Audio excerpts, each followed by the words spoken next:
Mother's Closets and Hiding Love.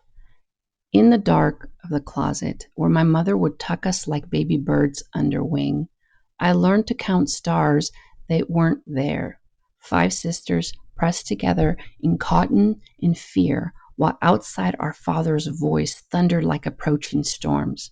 I was 7, maybe 8, when I realized that my mother, barely 25 herself, was just a girl trying to protect her chicks with the only shelter she knew.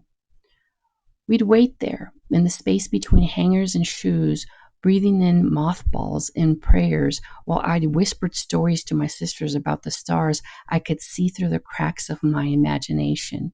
Even then, I was learning to transform dark spaces into light, though I didn't know it yet. My parents had crossed borders chasing the American dream, not knowing they were really chasing shadows. Nobody told them that their children would inherit not their hopes, but the weight of their unspoken sorrows, that we would become translators not just of language, but of two worlds that never quite touched, like parallel lines running forever alongside each other, close but never meeting.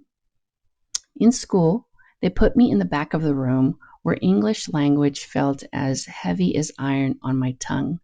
But at night, in that closet, I discovered that fear and love speak the same language, the language of heartbeats and held breath, of protection, however imperfect.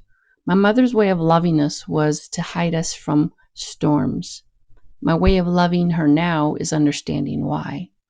Years later, I found my true belonging not in any country or closet, but in the elements themselves. The earth doesn't ask for papers or perfect pronunciation with or the wind doesn't care what color your eyes are or how well you perform on tests. Water flows in every language and fire burns in all of us the same. Now I know that those nights in the closet weren't just about hiding. They were my first lessons in seeing in the dark, in finding light where there was none, in transforming fear into stories that could carry us through the night. Every immigration story is really a story of love, complicated, painful, beautiful in its own way. Every parent who crosses a border is really trying to build a bridge, even if they don't know how.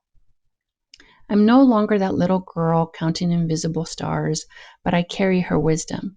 She taught me that even in the darkest closet, you can find the entire universe if you know how to look.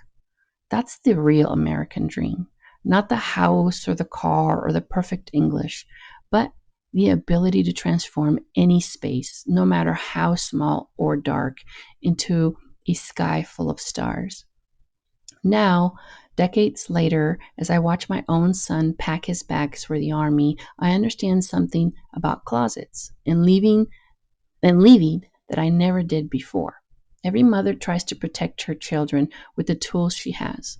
My mother had a closet and in her silence, while I had my words and my open arms. When my son hugs me goodbye, his homesickness already visible in his eyes, I feel the echo of that little girl in the closet counting stars that weren't there.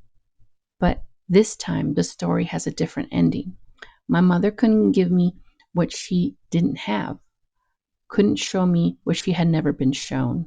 At 25, hiding her children from storms in a closet, she was doing the only kind of love she knew how to do.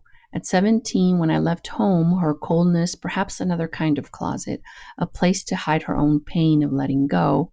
Now I understand that sometimes the deepest love can look like locked doors, and the greatest freedom can feel like abandonment.